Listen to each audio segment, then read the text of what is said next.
Pemilihan umum bukan hanya proses pemungutan suara.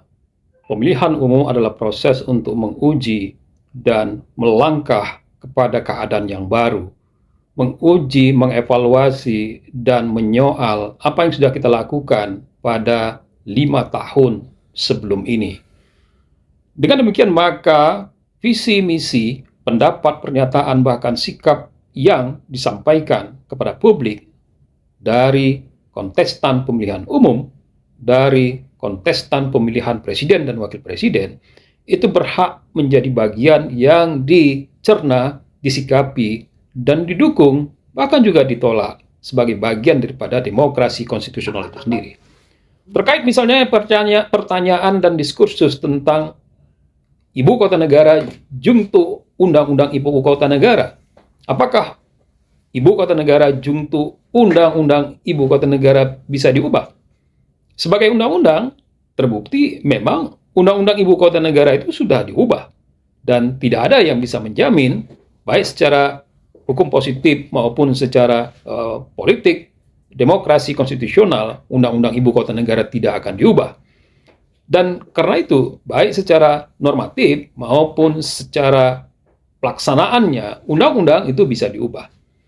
Yang kedua, secara demokrasi konstitusional, negara Republik Indonesia yang menganut demokrasi konstitusional dan negara hukum demokratis menetapkan pemilihan umum sebagai mekanisme yang puncak untuk menguji, melihat, dan menatap ke depan, termasuk menjadi konsideran kita untuk menguji undang-undang secara mekanisme elektoral, dan untuk menguji pemihakan kebijakan dalam mekanisme pemilihan umum.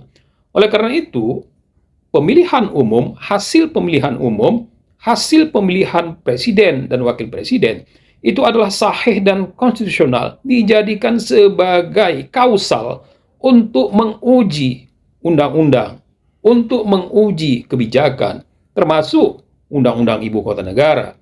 Undang-undang ibu kota negara bukan kebal dari pengujian dalam mekanisme hukum maupun dalam mekanisme politik demokrasi konstitusional.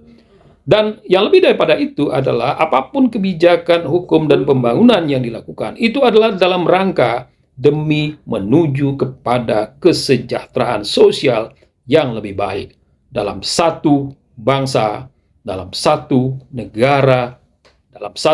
negara, Republik Indonesia, dalam satu konstitusi, dalam satu keadilan, dan satu kesejahteraan bangsa negara Indonesia yang maju, jaya, dan seterusnya, bahagiakan rakyatnya, bangun negaranya. Salam.